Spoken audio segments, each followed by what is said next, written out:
자, 오늘 말씀에 기록된 창세기 49장은 야곱이 임종하기 전에 그의 12 아들들에게 축복한 내용입니다. 그래서 1절에 보면은 너희는 이리로 모여라. 너희가 후일에 당할 일을 내가 너희에게 이르리라. 그렇게 말하면서 2절에 야곱의 아들들아 너희 아버지 이스라엘에게 들을지어다. 그랬습니다. 야곱은 원래 이름이고 이스라엘은 하나님으로부터 받은 이름입니다. 그러니까 야곱으로 태어났지만 자연인 야곱이었지만은 하나님을 만나고 하나님의 사람이 된 나로부터 이 축복의 말을 들어라 그랬습니다. 그리고 12명의 아들들에게 하나하나씩 축복한 후에 49장 마지막 절에 보면은 아들에게 명하기를 마치고 발을 침상에 모고 숨을 거두니 그의 백성에게로 돌아갔더라. 세상을 떠납니다. 야곱이 아들들에게 한 축복은 단순한 기원이 아니라 이렇게 되었으면 좋겠다 그 말이 아니라 성령의 감동으로 하나님의 계시를 받아 축복한 겁니다. 그래서 성경을 읽어보면은 야곱이 그 아들들에게 했던 축복이 그대로 역사 속에 다 이루어진 것을 우리가 찾아볼 수가 있습니다. 오늘 우리가 함께 받은 말씀은 요셉을 축복하며 기도한 내용입니다. 22절에 요셉은 무성한 가지 곧 샘 곁에 무성한 가지다. 사막과 광야가 많은 중동 지방에는 이 샘이라고 하는 것은 거의 오아시스입니다. 오아시스. 광야는 흙과 모래와 이 바위밖에 없지만 이 오아시스 주변은 이상하게도 나무가 울창합니다. 숲입니다. 거기에 가지가 무성한 나무, 보기에도 참 좋습니다. 그래서 그 지방 사람들에게 샘 곁에 무성한 가지다. 그럼 이건 축복의 상징입니다. 근데 야곱이 왜 요셉에게 샘 곁에 무성한 가지다 이런 말을 했을까요? 예레미야서에 보면은 하나님을 생수의 근원이다 있습니다. 예수께서도 누구든지 목마르거든 내게로 와서 마시라. 나를 믿는 자는 성경의 이름과 같이 그 배에서 생수의 강이 흘러나올 것이다. 예수님도 자신을 생수의 근원이다 그랬습니다. 그러니까 야곱이 샘이라고 말했을 때 그 샘은 오아시스와 같은 샘이 아니라 생명의 근원이 되는 하나님을 말한 겁니다. 샘 곁에 무성한 가지, 그 샘 곁이라 했을 때 곁이라고 하는 말은 옆을 뜻하는 것이 아니라 성서의 원뜻을 보면은 위에라고 하는 뜻입니다. 위에. 그러니까 샘 위에 있는 무성한 가지. 샘 위에 어떻게 나무가 자랄 수 있습니까? 그러니까 샘이신 생명의 근원이신 하나님께 깊게 뿌리를 내리고 자랐다는 것이 그 뜻입니다. 하나님께 깊이 뿌리를 박은 신앙. 그래서 무성한 가지가 되었다 그랬습니다. 샘 곁에 무성한 가지가 되면은 어떤 일이 일어나느냐? 오늘 말씀 보면은 가지가 담을 넘어가는 축복이 임한다 그랬습니다. 오늘날은 이제 우리나라 도시가 굉장히 발달되어 있지만은 저희 세대가 어렸을 때는 다 이 단독주택들이 많죠. 시골, 지방 도시, 서울 할 것 없이 골목을 지나가면은 이 집집마다 이 감나무, 밤나무, 살구나무, 앵두나무, 때로는 포도 이런 것들이 있어서 옛날은 담이 또 낮아요. 담이 낮습니다. 그러면 그 감나무, 이 밤나무 이런 것들이 가지가 바깥으로 나온다. 늘어뜨린다. 골목길 위에 막 그 가지가 막 있을 때가 있어요. 그러면은 애들이 나뭇가지나 돌을 던져가지고 열매를 따먹고 그다음 이제 할아버지인데 걸리면 도망가고 그런 시절이 있었죠. 우리는 없었는데요. 그러지 말고 다 있었다는 것이. 가지가 담을 넘었다. 이거는 축복이 나에게만 있는 게 아니라 다른 사람이 볼 정도로 넘어왔다는 거예요. 다른 사람에게도 그 축복이 임했다는 거예요. 그러니까 요셉이 머문 곳에는 언제나 이 사람 때문에 주변에 있는 사람들이 복을 받았다는 뜻이에요. 요셉을 그 성경에 보면 요셉을 말할 때 가장 많이 쓰인 그 단어가 형통입니다. 형통은 어딜 가서 무엇을 하나 잘 된다는 뜻인데 요셉이 이스마엘 상인들에 의해 애굽의 노예로 처음 팔려간 집이 보디발의 집입니다. 근데 성경에 보면은 여호와께서 요셉과 함께 하심으로 그가 형통한 자가 되어 그 주인 애굽의 사람의 집에 있으니 그 주인의 여호와께서 그와 함께 하심을 보며 또 여호와께서 그의 범사에 형통하게 하심을 보았더라. 그랬습니다. 예. 그 하나님이 함께 하심을 어떻게 보디발이 보았느냐? 이것도 설명이 없어요. 근데 전혀 하나님을 모르는 사람이 요셉을 봤을 때, 저 사람은 누군가 도와주는 것 같아. 잘 되더라는 거죠. 형통하는 거예요. 주인이 불신자가 알아볼 정도로 형통하더라는 거죠. 예. 그래서 요셉이 그 집의 가정 총무가 됩니다. 근데 성경에 보면은 요셉이 그 집의 모든 것을 관리하기 시작하면서 하나님께서 요셉을 위해서 그 집에 복을 주셨다 그랬습니다. 요셉 때문에 그 집이 복받았다는 거죠. 예.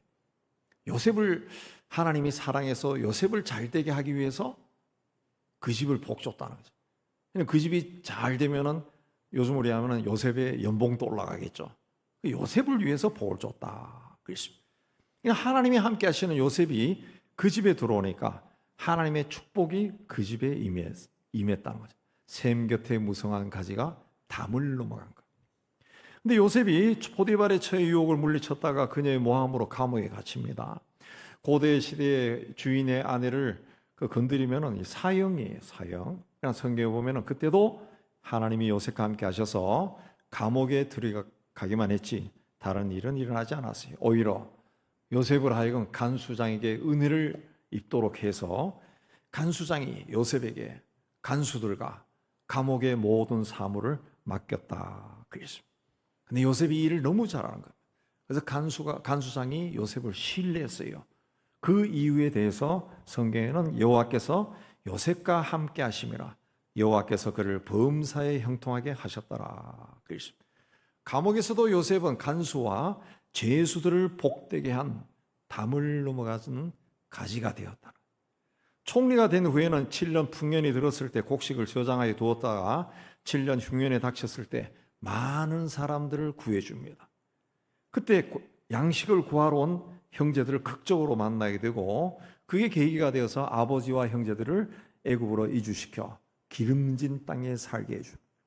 만약에 요셉이 없었다면 흉년이 들었을 때 애굽뿐만 아니라 온 세상 사람들이 특히 가난한 사람들은 굶어 죽었을 겁니다. 세상의 고통을 겪었을 거예요. 그리고 아버지와 형제들도 굶주림에서 헤어나오지 못했을 것이고 어쩌면 그의 가문도 멸절될 수 있습니다. 그리고 그렇게 되면은 야곱의 자손들이 훗날 출애굽할 때까지 애굽의 풍요로운 땅에서 번성하지 못했을 거예요. 하나님의 백성이 세워지지 못했을 거예요. 하나님이 함께 하시는 요셉 때문에 많은 사람이 살게 된 겁니다. 샘 곁에 무성한 가지인 요셉으로 인해 다른 사람들도 복을 받은 거예요. 요셉은 어린 나이에 애굽의 노예로 팔려갔지만은 그가 가는 곳마다 하나님이 함께 하셔서 형통한 삶을 살았습니다. 요셉이 생명의 근원이 되신 하나님께 뿌리를 내린 그 신앙으로 살아갔기 때문에 그렇습니다. 그래서 가지가 담을 넘어갔어요. 무성한 가지인 요셉이 담을 넘어가면서 다른 사람들도 살리는 그 위대한 일을 한 겁니다. 하나님께서 요셉을 위해 보디발의 집에 복을 주셨어요. 아버지와 형제들의 가족이 요셉 덕분에 당시 가장 풍요롭고 강한 나라인 애굽에 들어와 세상에 닥친 굶주림에서 벗어났습니다. 요셉이 총리가 되면서 애굽의 왕실이 든든하게 세워지고 애굽 주변의 국가들이 찾아와서 도움을 청할 정도로 아주 부강한 나라가 되었습니다. 우리도 생명의 근원이 되신 주님께 뿌리를 깊게 내리고 살아야 됩니다. 주님과 동행하고 주의 말씀을 무엇보다도 가장 가치 있고 중요하게 여기고 그 말씀에 순종하고 우리를 통해 하나님의 나라가 확장되고 견고하게 세워지는 것을 꿈을 꾸고 또 노력해야 됩니다. 그러면 하나님께서 우리도 요셉처럼 샘 곁에 무성한 가지가 되어 그 가지가 담을 넘어가는 다른 사람들에게 선한 영향을 끼치고 또 복을 나눠주는 복의 근원이 되는 형통한 삶을 살게 해주십니다. 여러분의 삶이 담을 넘어가며 여러분의 주변에 있는 모든 사람들을 복되게 하는 샘 곁에 무성한 가지가 되기를 주의 이름으로 축복합니다. 샘 곁에 무성한 가지가 되면은 역경을 만나도 무너지지 않는 또 은혜가 임한다. 요셉의 삶은 가만 살펴보면은 요셉은 평범한 가정에서 자란 사람이 아닙니다. 오늘로 이야기하면은 역기능 가정에서 자랐어요. 아버지는 한 명인데 어머니가 4명입니다. 어머니가 4명이에요. 네. 우리 세대의 우리 친구들도 어머니가 2명, 3명 되는 친구들이 있어요. 옛날. 네. 그 이야기 들어보면 집이 막 복잡하더라고. 복잡할 때. 제사 지낼 때 어쩌고저쩌고 들으면 막 머리가 막 어지러울 정도로 복잡하더라. 네. 아버지가 한 명인데 어머니가 4명이에요. 그 어머니가 각기 낳은 형제 자매들이 또 있습니다. 굉장히 복잡해요. 4명의 어머니 중에 2명은 자매입니다. 친자매예요. 또 2명은 그 자매, 어머니의 종이에요. 종입니다. 그냥 어머니 사이에도 보이지 않은 알력이 있어요. 그래서 성경을 보면 그 알력이 나옵니다. 그 어머니의 종의 자식들, 또 어머니지만은 그 어머니의 종인 어머니, 그 어머니와 그 아내들 사이에도 너는 내 종이고, 그 자기들 사이에도 아주 갈등이 있었을 거예요. 갈등이. 자식들 사이에도 엄마끼리 갈등을 보고 굉장히 서로 미워하고 막 그랬을 거예요. 그런 와중에 큰아들이 아버지의 아내, 어머니의 종을 이제 범하기도 하고, 하나밖에 없는 딸은 가나안 땅에 정착하는 과정에 세겜의 족장에게 성폭행을 당하고, 그걸 이제 같은 어머니를 둔 오빠 시몬과 레위가 아주 분노해서 그 친구들이 주도해서 세겜 사람들을 막 학살합니다. 요셉의 친어머니 라헬은 요셉이 아주 어렸을 때에 동생 베냐민을 낳다가 죽어버립니다. 어린 나이에 어머니가 없는 자가 우환이 그치지 않습니다.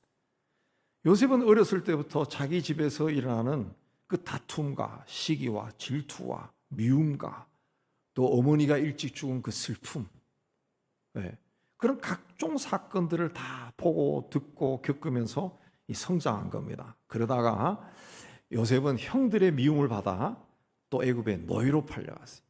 아버지의 심부름으로 형들이 찾아 나섰다가 변을 당한 겁니다. 아마도 그는 형이 자기를 그렇게 미워하는지 몰랐을 거예요. 형들은 처음에 요셉을 죽이려고 하다가 큰형 루벤의 제안으로 죽이지 않고 웅덩이에 빠뜨려서 그냥 죽게 만들고 떠나려고 그랬습니다. 근데 마침 그곳을 지나가던 이스마엘 상인들에게 유다의 제안으로 은 20을 받고 팔아오래. 그리고 요셉은 짐승에 찢겨 죽었다. 그렇게 아버지에게 말하기 위해 염소 피를 칠해가지고 아버지에게 가져갑니다. 그런 가정에서 요셉이 성장했다. 17살의 노예로 팔려가기 전까지 굉장히 험하죠. 한 배에서 태어난 형제 자매들끼리도 이 형제 자매들이 많으면 막 알력이 막 생기는데 배다른 형제 자매들끼리 좀 했겠어요. 요셉이 보디발의 집안 가정 총무로 일할 때는 보디발의 아내가 요셉을 유혹합니다. 넘어가지 않으니까 거짓 증언으로 요셉을 성폭행으로 몰아 감옥에 집어넣었어요. 감옥에 있을 때는 술 맡은 관원장의 꿈을 해석해 주면서 당신이 잘 되면 나를 생각하고 은혜를 베풀어 왕에게 잘 말해서 감옥에서 나가게 해주세요. 부탁했지만은 요셉 덕분에 복직한 술 맡은 관원장이 2년 동안 까맣게 잊어버립니다. 23, 4절에 보면 활 쏘는 자가 그를 학대하며 적개심을 가지고 그를 쏘았으나 요셉의 활은 도리어 굳세며 그의 팔은 힘이 있으니 그랬습니다. 그를 쏘았으나 요셉의 활은, 요 23, 4절 사이에 원문에는 그 그러나가 들어가 있습니다. 그를 쏘았으나 그러나 요셉의 활은 그리 되어 있습니다. 그러니까 적대감을 가지고 요셉을 향해 활을 쐈다는 거죠. 이놈 죽어라 하고 활을 쐈는데, 그러나 요셉의 활이 도리어 굳세고 그의 팔이 힘이 있었다 그랬습니다. 그의 팔이 힘이 있었다. 요셉의 팔이 도리어 굳세고 그의 팔이 힘이 있었다. 그의 팔이 힘이 있다는 말이 그 원문으로 보면은 그 원문에 아주 가까운 뜻은 그의 강한 팔이 유연했다 그런 뜻입니다. 유연하다, 부드럽다는 거죠. 그러니까 힘이 있지만은 강한 팔이 힘이 있다. 그의 팔이 힘이 있지만은 유연하다, 부드럽다, 팔이 부드럽다. 무슨 뜻입니까? 복수하지 않았다. 복수하지 않았다. 네. 복수하지 않았다. 간혹 우리 사회도 거짓에 의해서 감옥에 가는 사람이 있어. 이 그런 일을 당하면은 너무너무 억울해서 분노를 다스리기 힘들어 스스로 목숨을 끊거나 혹은 병을 얻어 죽는 사람들이 있습니다. 자, 요셉은 훗날 애굽의 총리가 되었어요. 강한 자가 되었어요. 왕 다음으로 강한 자가 되었어요. 마음만 먹으면은 자기를 노예로 팔아버린 형들을, 또 모함으로 감옥에 집어넣었던 보디발의 처, 약속을 지키지 않았던, 자기로 하여금 2년이나 더 고생시켰던 술 맡은 관원장 보복할 수 있었습니다. 그러나 요셉은 힘이 있을 때 자기에게 해를 끼친 사람들에게 보복하거나 미워하지 않았어요. 훗날 그는 자기를 상인으로 팔아버렸던, 자기를 상인에게 노예로 팔았던 형들에게 자기 정체를 드러내면서 하나님이 큰 구원으로 당신들의 생명을 보존하고 당신들의 후손을 세상에 두시려고 나를 당신들보다 먼저 보내셨습니다. 나를 이리로 보낸 사람은 당신들이 아니요 하나님이십니다. 요셉은 자기에게 역경이 닥쳤을 때 그 역경에 무너지지 않고 상처받지 않고 오히려 그 역경 속에서 하나님의 뜻을 찾은 겁니다. 왜 이런 일이 일어났을까? 하나님의 뜻을 찾았어요. 그리고 하나님께서 자기를 힘 있는 자리에 앉게 했을 때 이걸 원수 갚으라고 한 것이 아니라 사람들을 구원하라고 하시는구나. 그걸 알았던 거예요. 그런 마음을 가지게 된 이유가 24절에 끝에 보면 이는 야곱의 전능자 이스라엘의 반석인 목자의 손을 힘입음이라 그랬습니다.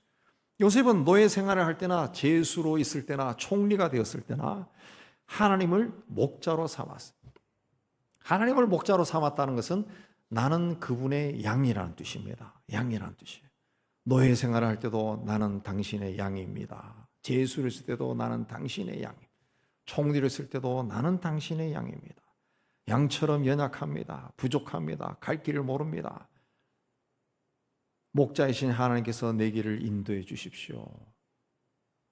밝은 길로 인도해 주십시오. 나를 살려 주십시오. 그런 믿음으로 살았다는 거예요. 그래서 노예로 팔려가고 감옥에도 갔지만은 목자이신 하나님의 인도를 받아서 결국 감옥 속에서 애굽의 왕을 만나는 기회를 갖게 되고 총리가 되는 그런 기회를 얻게 된 겁니다. 살아가다 보면은 나를 향해 수많은 화살이 날아올 때가 있습니다. 화살을 할 때는 그냥 이 칭찬으로 화살을 쏩니까? 죽으라고 쏘는 거예요. 적대감을 가지고 쏜다는 거죠. 그것 때문에 괴롭고 고통스럽고 죽고 싶은 생각이 들 때가 있습니다. 요셉은 자기가 가장 믿었던 형들에 의해서 형들이 자기를 죽이려고 화살을 쐈어요. 자기가 충성을 다해서 집안을 일으켰던 그 보디발의 아내로부터 화살을 맞았어요. 자기는 선을 베풀어 줬는데 술 맡은 관원장에 의해서 무시당하는 화살을 또 맞았어요. 괴로웠고 고통스럽고 정신 혼돈스러운 때도 있었을 거예요. 그러나 그런 화살이 날아올 때마다 오히려 굳세고 힘이 있었다. 하나님을 목자로 섬기고 나는 그분의 양이다. 그런 믿음의 고백을 했기 때문에 그분의 인도함을 따르고 보복하지 아니하고 오히려 용서하는 마음으로 섰던 겁니다. 그래서 그를 통해 많은 사람이 구원을 받을 수가 있었던 겁니다. 여러분도 이 믿음으로 여러분 삶에 날라오는 모든 화살들을 다 맞고 주의 이름으로 승리하기를 주의 이름으로 축복합니다. 샘 곁에 무성한 가지가 되면은 날이 갈수록 믿음의 유산이 풍성해지는 복이 임함.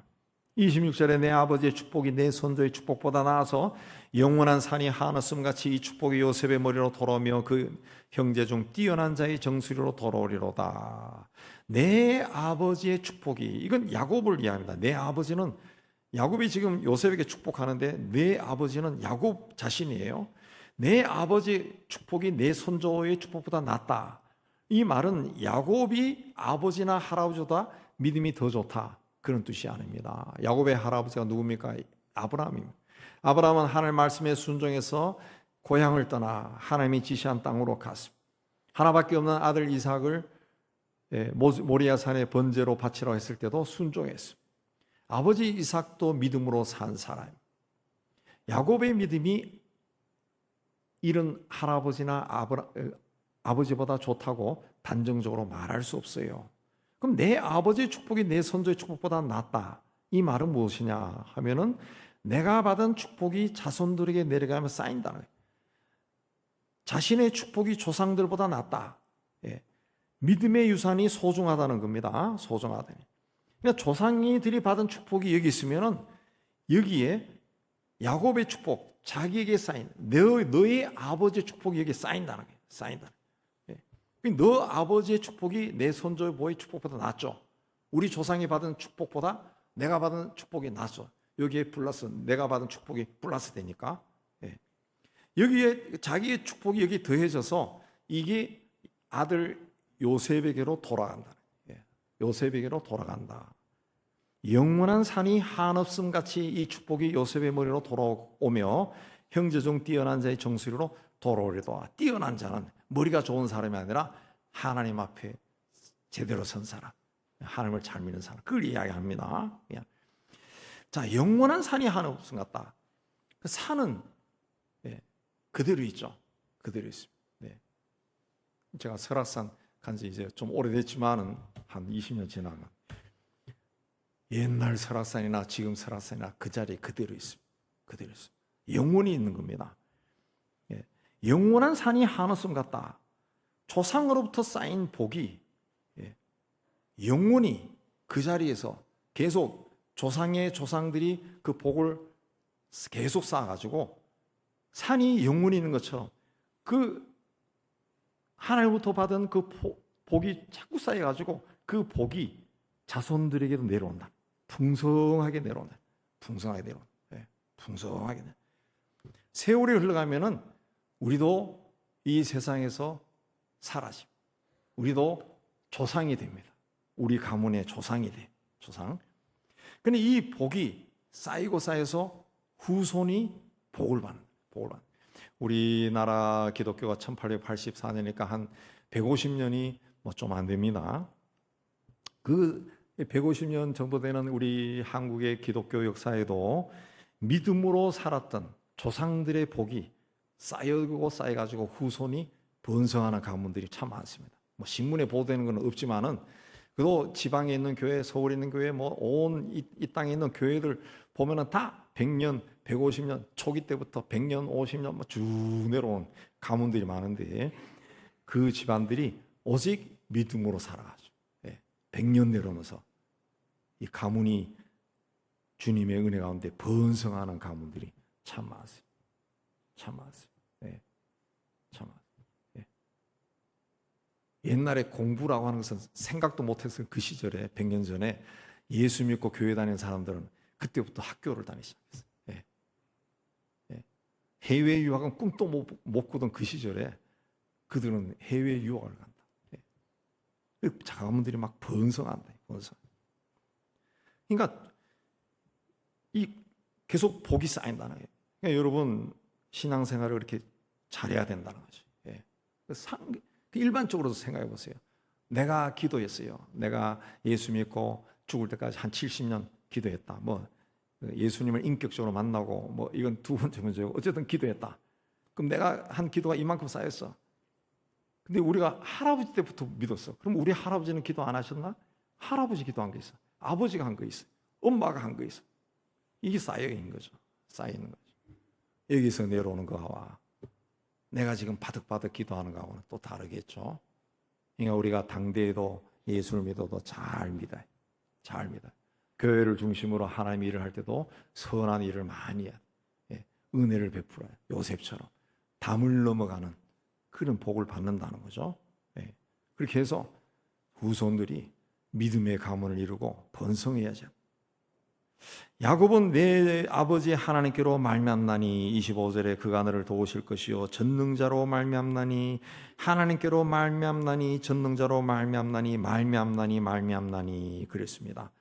하나님으로 말미암아 전능자로 말미암아 하나님 때문에 전능자 때문에 너희들이 복을 받을 거야. 그분이 너희를 도와주고 너에게 복을 주실 것이다. 그랬습니다. 하나님을 말미암아 하나님으로 살면은 복을 받는다. 하늘의 복. 하늘에서 내리는 이슬과 비와 햇빛을 말합니다. 이슬과 비와 햇빛은 인간이 아무리 노력해도 만들 수 없습니다. 하나님이 주셔야 돼요. 은혜로 주시는 거죠. 은혜. 그러니까 인간이 아무리 노력해도 하나님이 주시는 은혜가 없으면은 땅에서 뭔가 얻을 수 없다는 거예요. 그러니까 하늘의 복은 하나님의 은혜가 풍성한 가문이 된다는 거죠. 깊은 샘의 복도 땅에서 솟아나는 샘물이 풍성하다. 참, 우리나라는 어디나 땅을 파면은 물이 나옵니다. 물이 나옵니다. 팔레스타인 지역은 그렇지 않습니다. 요즘 우리가 다 수도를 사용하니까 이 수도물에서 막 펑펑 물이 나오지만 저희가 어렸을 때만 해도 그 수도가 나오기 전에는 그 집집마다 샘을 팠다고. 샘도 돈 있는 집은 자기 집에 샘 파지만 없는 집은 공동우물, 공동우물을 사용했잖아요. 그래서 집에서 샘을 팠을 때 공사해가지고 샘이 막 물이 꽉 올라올 때 굉장히 기분 좋죠. 우리 방글라데시 세아 농장에서도 주변 마을에다가 1년에 정기적으로 샘을 파줍니다. 집집마다 샘을 파주는데 그 사진들을 보면은 막 사람들이 막 환하게 웃고 있죠. 땅에서 샘이 솟아난다. 이 물도 인간이 만들 수가 없어요. 근데 물이 없으면 사람이 살 수가 없어요. 그러니까 샘이다. 하나님의 은혜가 끊임없이 솟아오른다. 그거죠. 요셉 자손이 받는 복은 하나님의 은혜로 햇빛과 또 이슬과 비가 내려서 농사가 잘 되고 땅에 무슨 작물을 심어도 잘 되고 또 땅에서는 샘물이 끊임없이 솟아나서 목마르지 않고 풍성해진다는 거죠. 젖먹이는 복과 태의 복은 후손의 축복입니다. 후손의 축복. 세상에서 모든 것을 다 누려도 자식이 잘못되면 그 삶의 의미가 없습니다. 자식 농사는 돈으로 교육으로 되는 게 아닙니다. 뭐 좋은 학교 나왔다 해서 자식 농사 성공한 게 아니라는 거죠. 하나님의 은혜가 자녀에게도 있어야 된다. 그리고 우리가 기도할 때는 뭐 어느 학교 가고 어느 데 취직하고 이게 아니라 하나님의 은혜가 이 아이에게 있게 해달라고 그 기도해야 됩니다. 그런 기도를 해야 돼. 좀 기도가 달라져요. 28절에 야곱이 자녀들에게 축복할 때 그들 각 사람의 분량대로 축복했다.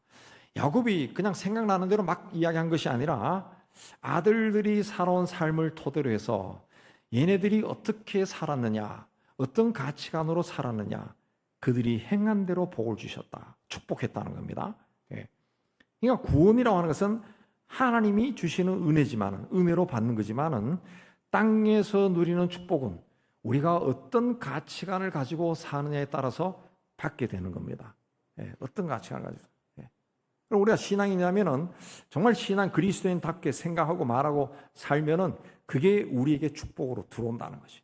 축복으로. 우리 세상에서 보면은 남에게 많은 것을 베풀고 선한 일을 많이 한 사람들은 그게 또 그 사람에게 돌아와요. 도로가가 죽었을 때도 동네 사는 가난한 가부들이 다 와서 울면서 이게 그분이 해준 옷이라면서 다 보여줬다 그러잖아요.